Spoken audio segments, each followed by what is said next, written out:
Good afternoon. Let me welcome you to this session, which is jointly sponsored by our History and Public Policy, East European Studies, and West European Studies.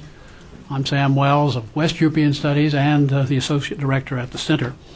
We're very pleased to have Ambassador Adrian Vierita here to talk to us about the Bucharest Summit and Romania's perceptions of NATO's future.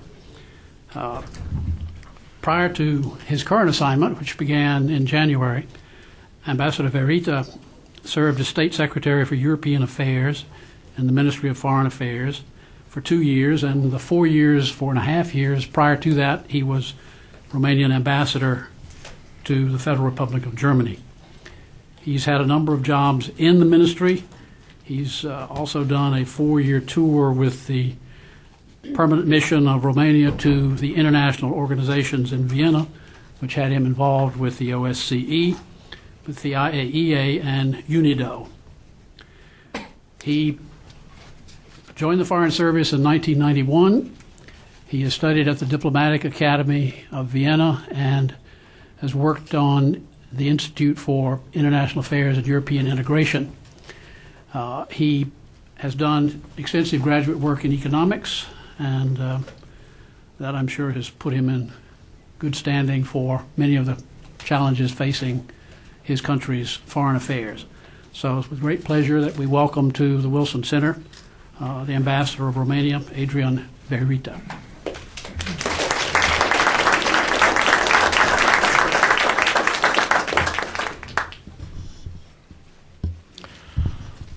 Thank you very much for this warm welcome. I'm extremely honored to be here with you today and to try to present some views, some Romanian views on what one could say that is the largest summit of NATO in the history, given the biggest number of participants. But I think this summit is also important because we are witnessing very interesting developments and evolutions. We have new environment in Europe. We have new developments across. Well, thank you. I'm spoiled with the coffee. Great. Thank you so much.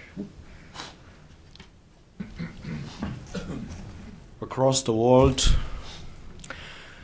there are discussions within the alliance on the future role of NATO in this challenging world, and we are actually preparing for the 60th anniversary of NATO, which will take place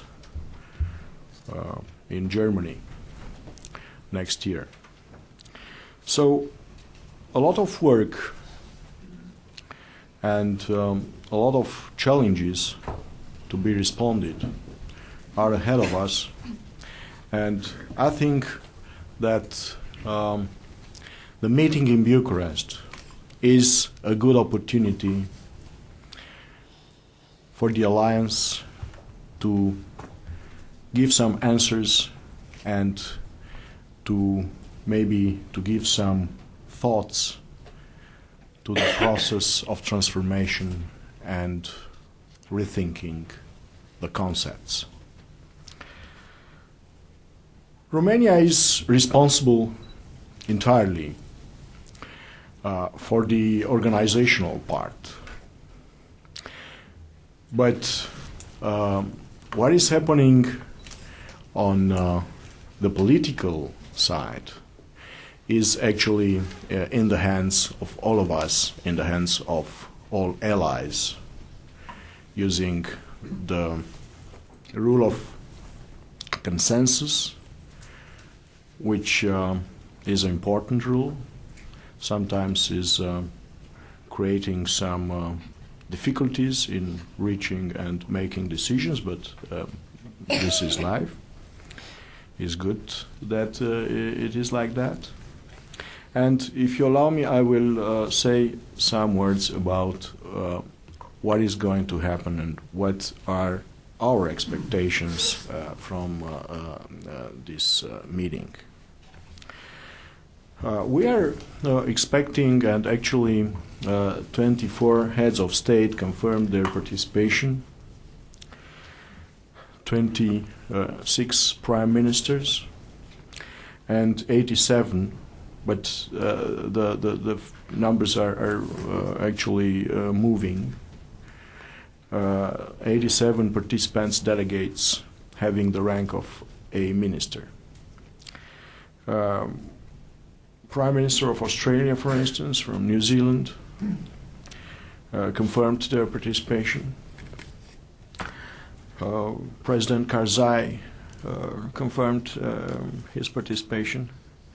And we are expecting more than 3,000 delegates and 3,500 journalists. We hope that the meeting will be very well covered by the media. It's very important also that Secretary General of United Nations confirmed his participation, and also the President of the European Commission, Mr. Barroso, and of course high representatives like Javier Solana. The summit will start probably with a working dinner on the 2nd of April. It will be the first North Atlantic Council meeting, and will continue the next day also with a NAC meeting. Then probably we'll have lunch in the format of the Euro-Atlantic Partnership Council. Then there will be a meeting on Afghanistan, on ISAF, and finally on the 4th of April the NATO Ukraine Commission and the NATO Russia Council. On this occasion, the President of the United States is also going to have a short visit, a bilateral visit.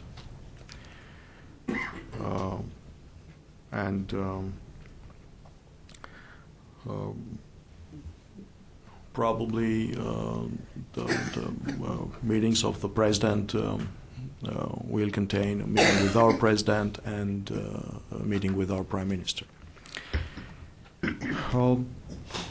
I think that it's important to say that during these 3 days, some other, I'd say, very important events. Not only because they represent a form of public diplomacy, but we sometimes discuss, and I apologize for saying that. I apologize before my diplomats colleagues in the room. Sometimes we discuss more substance during these debates than in the official meetings. The GMF is organizing, I'd say, by now the traditional forum on transatlantic relationship in Bucharest. At the same time, we'll have a very important meeting organized by the U.S. Atlantic Council of young Atlanticists. and the CSIS is organizing a conference on Central and Eastern Europe. I think these are very important events that complete the agenda of the events in Bucharest. Now, on political level,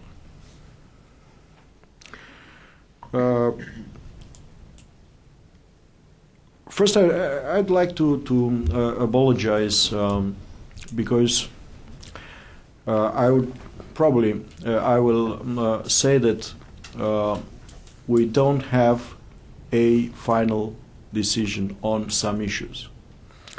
To some extent this is normal, and the bulk of the work is done in Brussels by our colleagues there.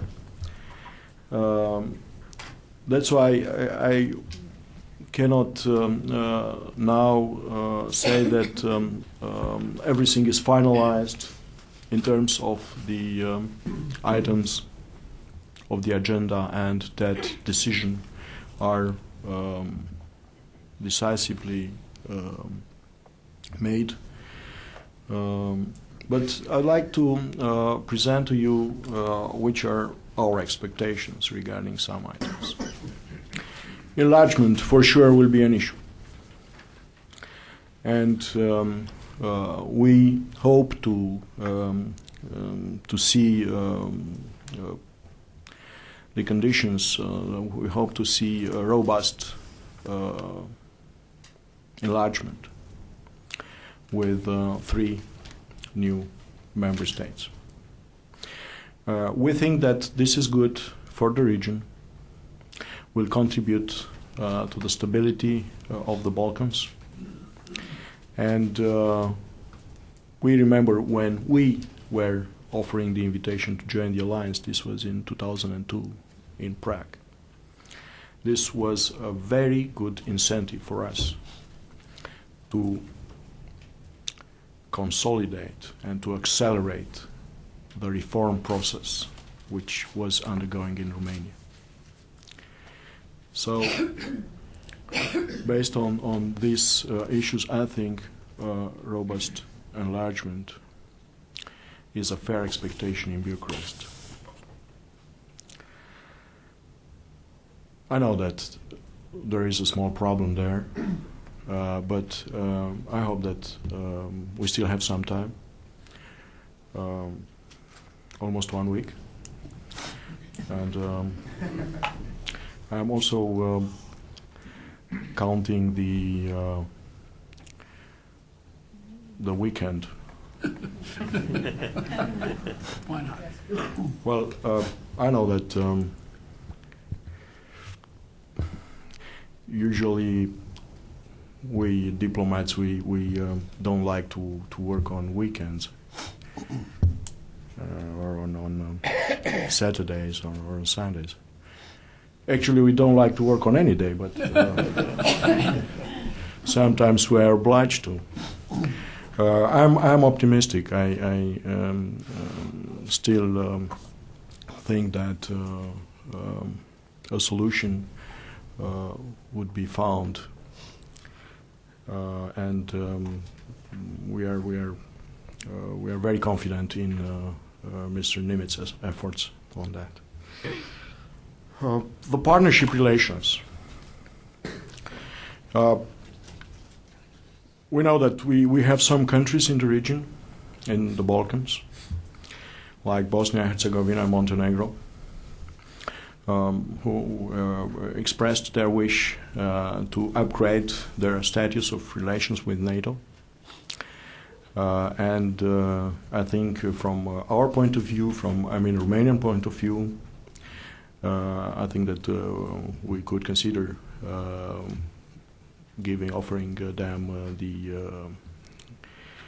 intensified dialogue form of cooperation with the alliance. Serbia. Serbia is a very important issue for many and various reasons.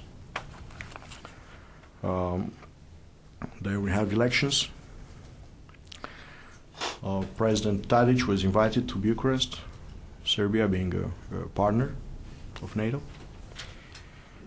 I think that it is important that the alliance is giving a strong signal to Serbia in the sense that the alliance is ready to cooperate with Serbia when the Serb authorities are ready to do so.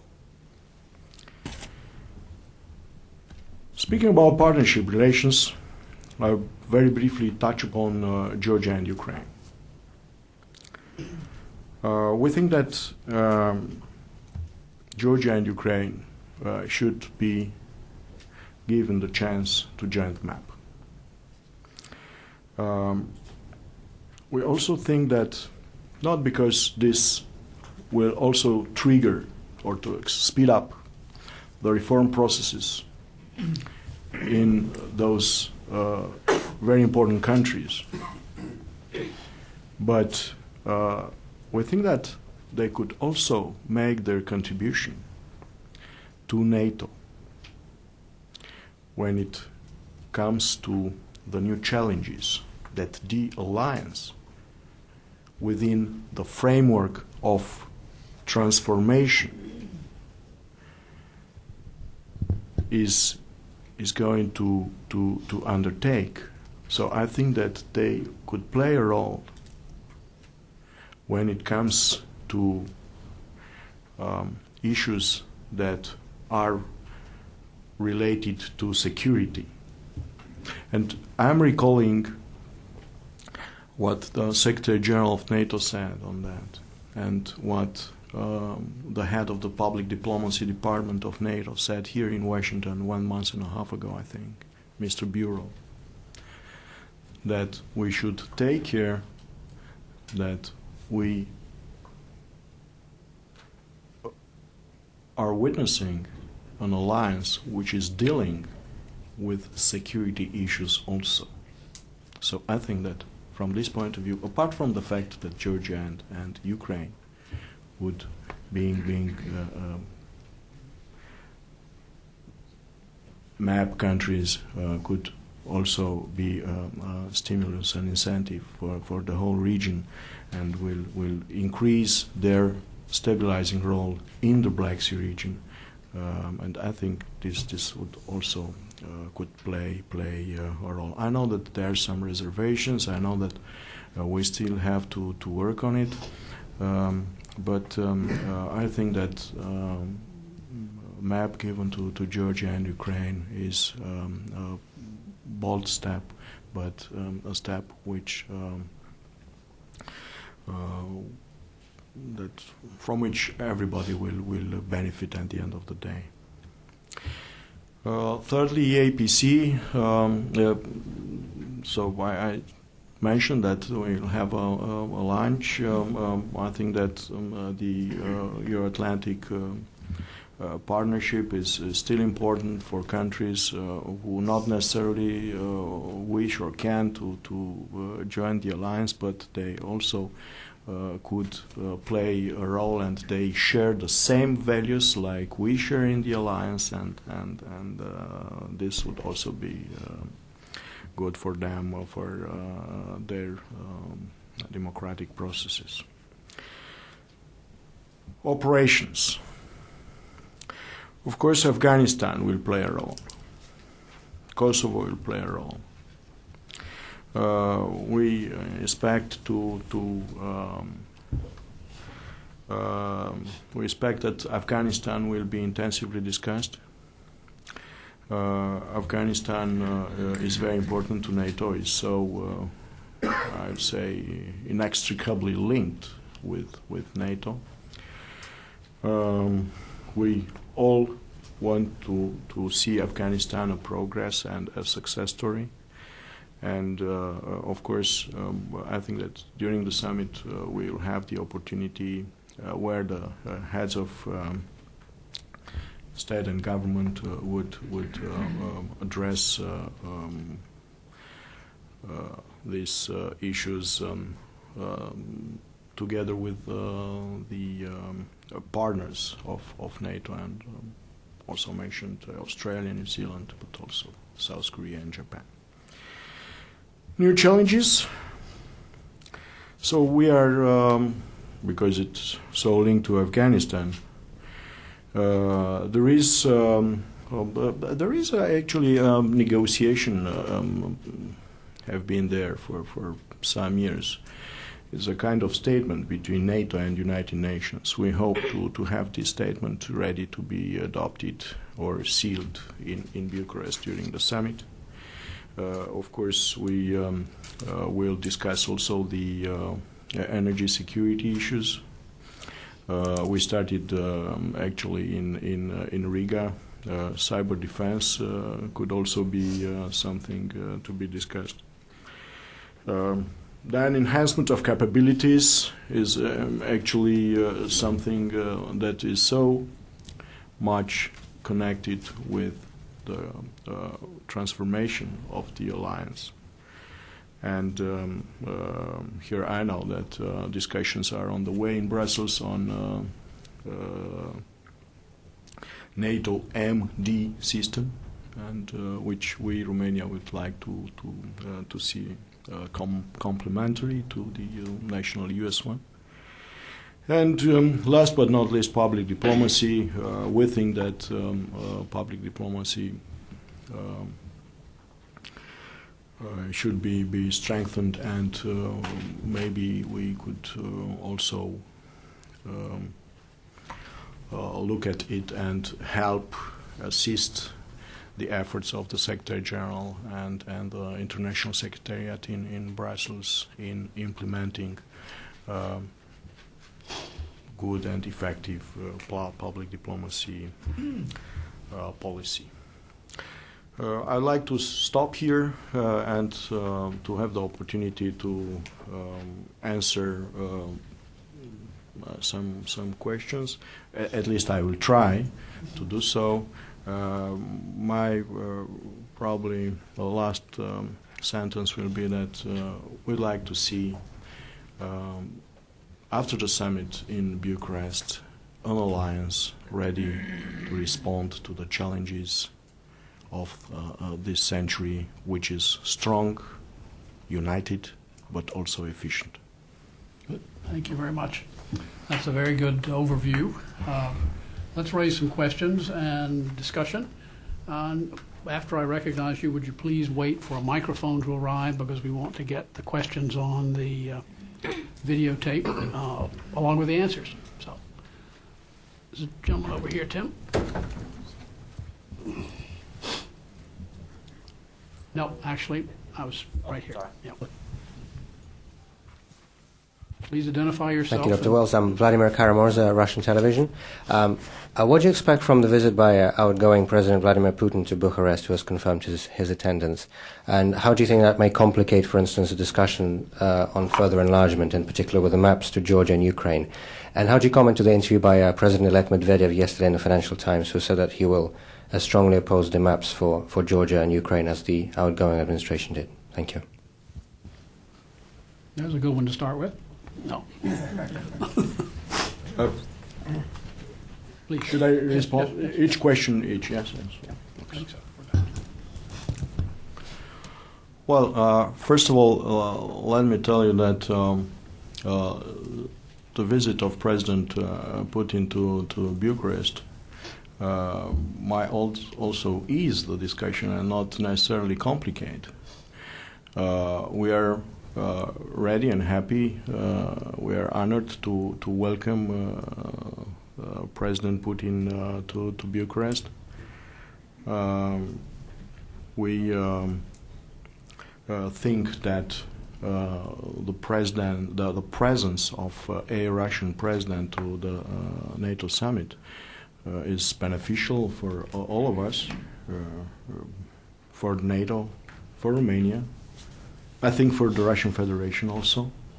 And I think that this might contribute to the dialogue that we have not only bilaterally but also as an alliance in this format of the NATO-Russia Council, which is, I think, a very good forum for cooperation with the Russian Federation.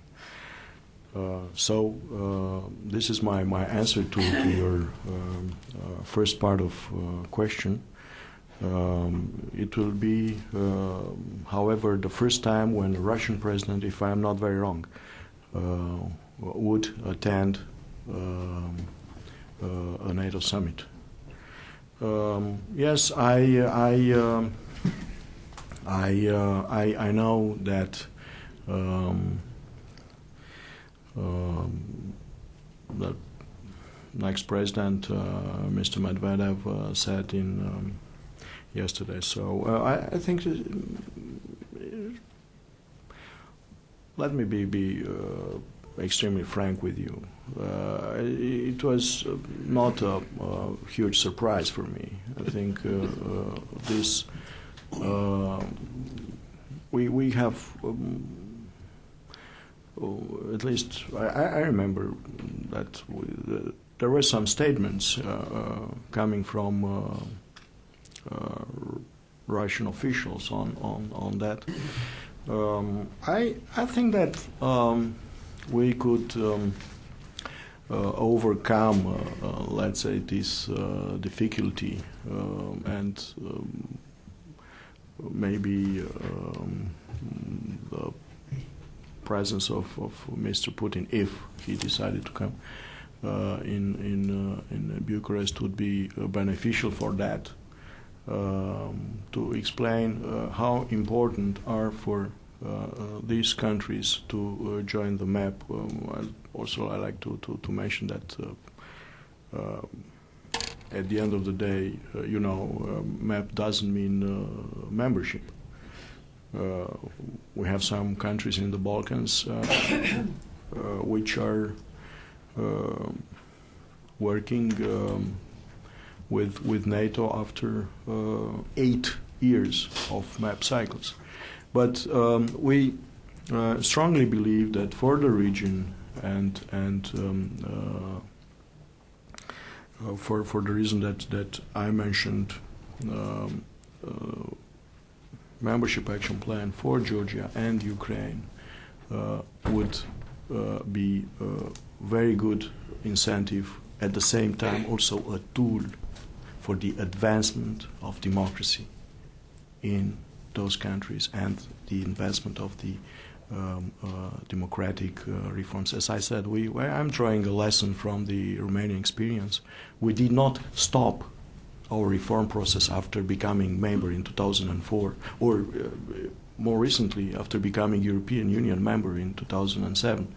So we think that transformation is something that is vital to our societies, which suffered under so many years of communism. Yes, thank you very much. There's a question back here. Christina, yeah.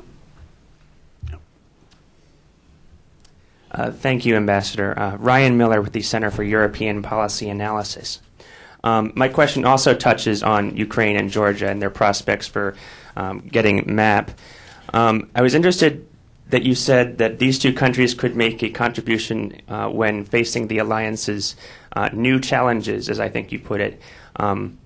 So I was wondering if you could be a bit more specific about what do we mean when we talk about new challenges in the context of Ukraine and Georgia, because I imagine the Russian response would be that this is, brings NATO closer to their borders, and thus it represents the old NATO as they see it. But are we, for example, talking about their contribution in terms of energy security, which would be very valuable, at least from my perspective? And as a tag-along, is there any hope that energy security could be on the agenda at Bucharest? Thank you. Well, thank you. If you're allowed to say that, I was actually wanted to mention energy security. We have this in the communique in Riga. We hope to have it also. I wish that we'll have it more consolidated in Bucharest. Energy security is one of the new challenges that I was referring to when thinking of Ukraine and Georgia in terms of joining the map.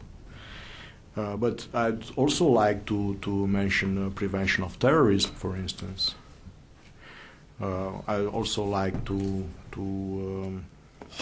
mention civil emergency planning, for instance, which are also issues. It is true they're more linked to security, not to defense. But even if we think of defense issues, and which is the core of this actually is the Article 5, and Romania wants to have this Article 5 as a relevant pillar as it is now in the context of the future transformation of NATO. But again, if we talk about defense, so let's not forget that both Ukraine and Georgia are working very close with the alliance in Afghanistan and in Kosovo. So places where the alliance is called to play a very important role. John Lampe, here. Tim?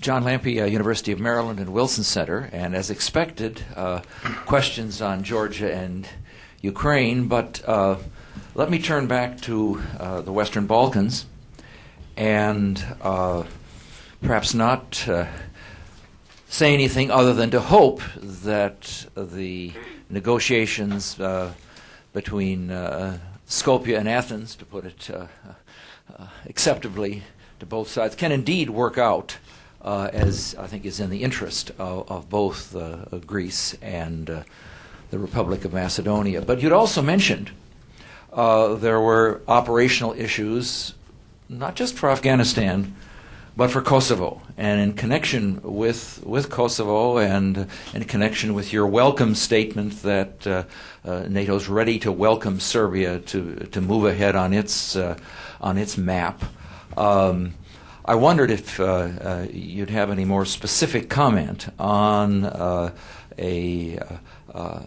NATO operations issues in connection with the hopefully pending EU mission in Kosovo. And if it's not pressing too hard, I wonder if President Tadic has not just been invited, but if indeed he's accepted and would come. Well, thank you very much.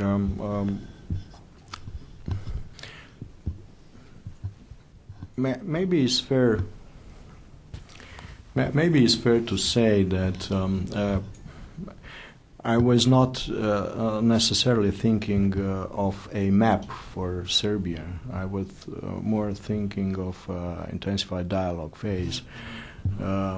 But you're right. Kosovo will also be on the agenda in Bucharest. So I can say that Romania is supporting the preparations for the future role of the alliance in Kosovo. It is also true that we did not recognize Kosovo. We are not the only country in the region, also not the only country in the European Union. But we joined, however, the NATO statement on Kosovo after its declaration of independence, and we have supported the EU mission, the EU legs for Kosovo. Actually, we are in Kosovo. We are part of the KFOR, and we will stay there. We are part of the UNMIC with, if I'm not very wrong, with 60 policemen and 120 gendarmes. And we are ready to make our contribution for Kosovo as part of the alliance and as part of the European Union. But of course, it is also true, and I think it's fair for me to say that we'll refrain from,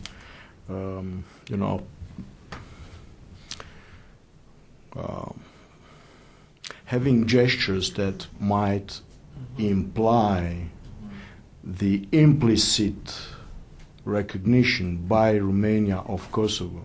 But again, this is not the only Romanian case. We have some countries within the EU in the region, but not only in the region. That also Spain is having some reservations on that. Who did not recognize Kosovo. But nevertheless, for us, and I think this is our common line of thinking with the United States and with our partners in the European Union, the stability of the region, prosperity of the region, these are fundamental. If President Tadic would come eventually, I cannot have I don't have a straight answer. Not yet. I don't know. So maybe in a couple of days. Maybe on the weekend. Yeah.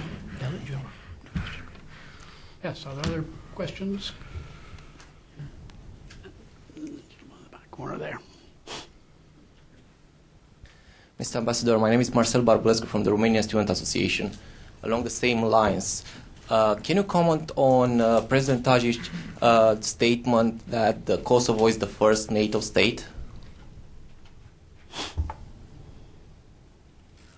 Would you like me to comment on that?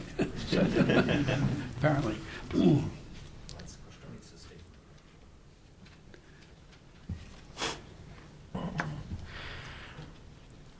Let me tell you that I'm. Well, this is a diplomatic answer.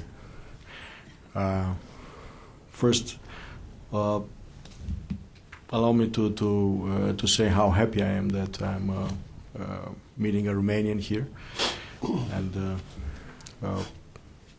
I hope that we will have the possibility to discuss it also after the meeting. But this is not a way to escape your question, but to start. Look. I wasn't sure. I wasn't sure if this was a statement by Mr. Tadic or by Mr. Kostunica, but it doesn't matter. I think that you would you need a comment from me on both cases. We know which is the stand on that of the Serbian authorities. What I can say is that for us is very important that Serbia is keeping its dialogue with Brussels and is not isolating itself. We know that there is a very, very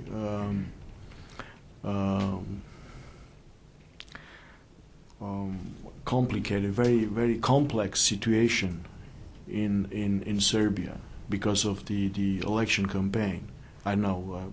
I think that 11th of May is the date of elections. I'm not very sure about it. And we know that the situation is very important. The the whole complex. The picture is very complex, very complicated. But I think that also that the Serbian politicians should make the best decisions that are for their country. So this is my comment on what you have said.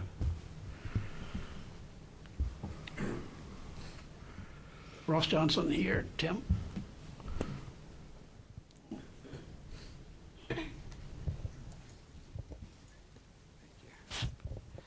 Ross Johnson, Wilson Center.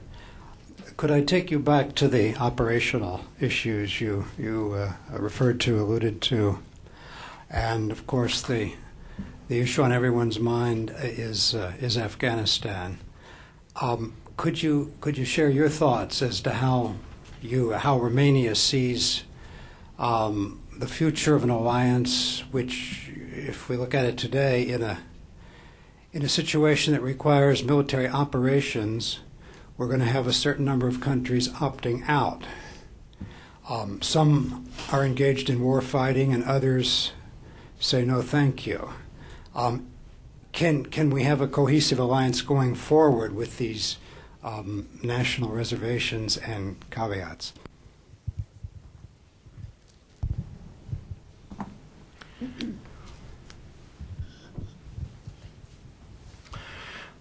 I think that you made the point.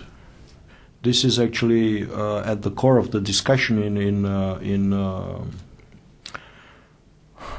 in Brussels, but not only in Brussels, because I was also thinking of the meeting, or the meetings actually, of the countries which are participating in what we call the Regional Command South. If I'm not wrong, the last meeting took place in United Kingdom in December. So Afghanistan is very complex.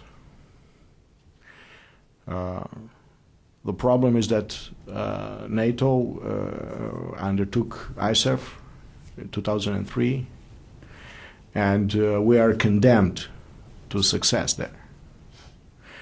But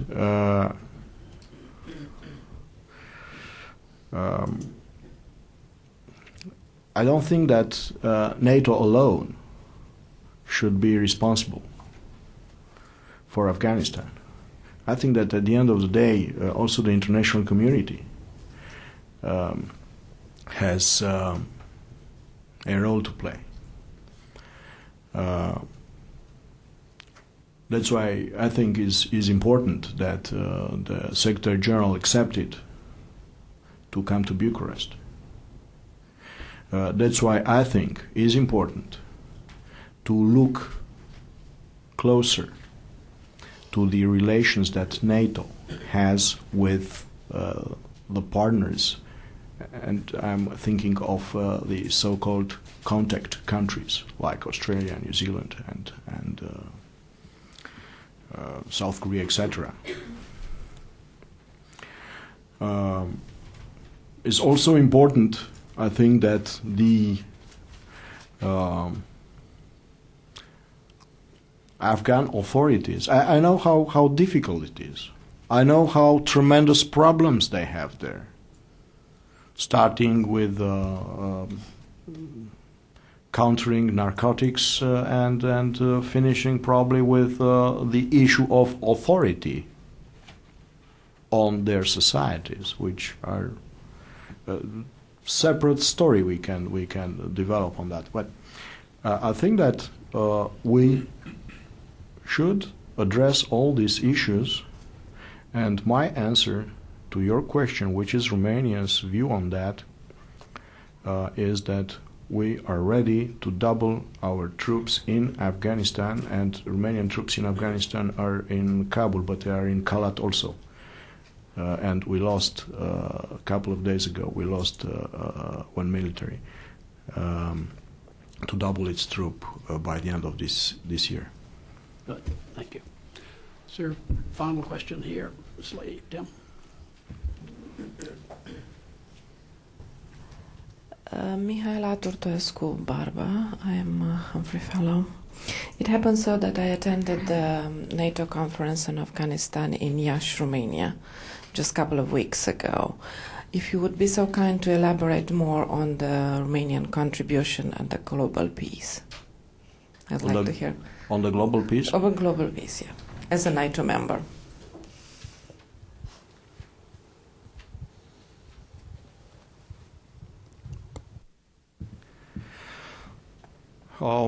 So, if you allow me to say few words about the conference in Iași.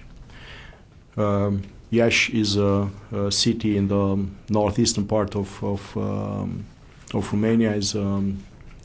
Was the capital of Moldova.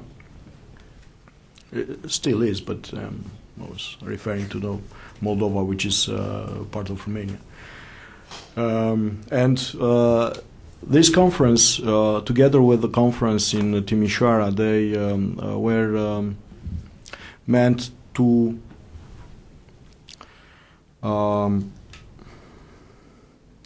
raise the awareness in the public opinion of Romania on not only on NATO, because I think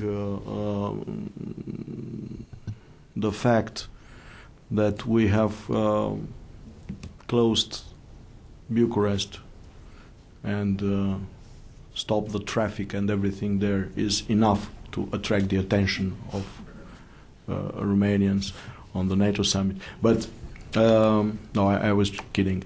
But I think it's very important for the local public opinion and for the generally speaking, the public opinion in Romania to have such events to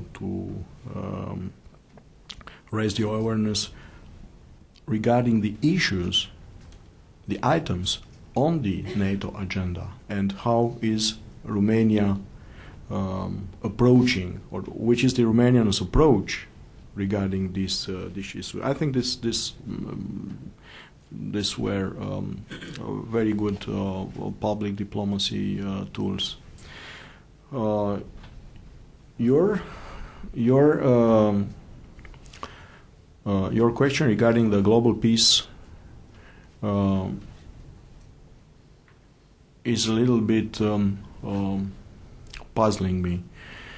Because I'm not sure I can in less than 1 minute, perhaps, or okay, even more with your indulgence, to answer a question which I would say could be the subject of a PhD thesis. But let me just point some issues. So Romania is a member of NATO, is member of the European Union, is of course member of United Nations.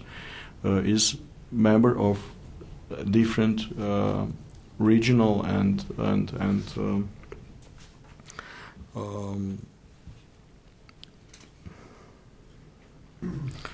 different regional organizations or structures of cooperation, which at the end of the day have a goal to promote peace and to secure peace. So we would like, as a NATO member and EU member, because UN member we have been before, to make our contribution to have a more secure world and to contribute also to the still pending problems that we have. First of all, in Europe, because we are a European country and where we still have some unfinished business. Well, thank you very much. That was a. Is there? Yes, okay, one more quick one. final shot here. My name's Joe Foley. My firm, Foley Government and Public Affairs, has two Western Balkans-oriented clients, the National Federation of Croatian Americans, the NFCA, and the United Macedonian Diaspora, UMD. Much has been said about the benefits of joining NATO. Not much is given in response to questions about what if invitations aren't granted to Croatia and Macedonia, what kind of domestic and regional political and economic instability that might cause, in particular with Macedonia not getting an invitation next week. Do you have any comments on that, Mr. Ambassador? Yes, I have a comment on that. Let me tell you that I thought that when I was talking about the benefits, I also thought that the contrary is true if the question is reversed. As I said, I think that actually I met by chance some years ago Timothy Garton-Ash, who is one of the best persons I have met on the Balkans and on Central Europe, Central and Eastern Europe, and I was impressed by a statement by him. So he said, actually it wasn't a question, it was a question, but it was a rhetorical question, and he gave the answer to it afterwards. He asked me, which is maybe the most important thing, most important achievement for countries joining NATO and the European Union, is the advancement of democracy, state of law, respect of human rights, which is a prerequisite for a democratic development of a country. And unfortunately, we still have some problems, even in Europe, on that. Well, we wish you the very best in bringing off a successful conference. Appreciate your presentation today. Please join me in expressing our appreciation. Thank you so much.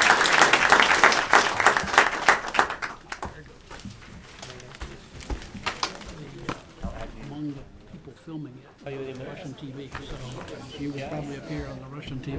We try.